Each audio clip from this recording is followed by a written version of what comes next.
Kung mataas pa rin yan, Kelsey. Ngayon niya lang ako nagseryoso. Diba, nung high school ako, lagi akong bagsak. Wala ako na iposa nun eh. Tapos pagka pinapatawag si Papa, hindi ko alam sasabihin ko kasi hindi naman ako makasabay.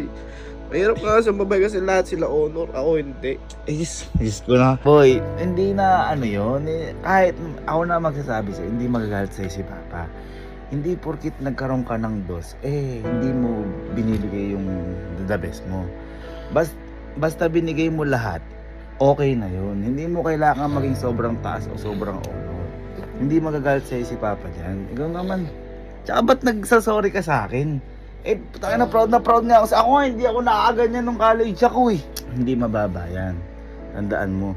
Hindi mo kailangan maging sobrang mataas yung marka para masabing magaling ka. Tandaan mo yan. Sapat na yung ginagawa mo lahat para masabing okay ka. Ganun.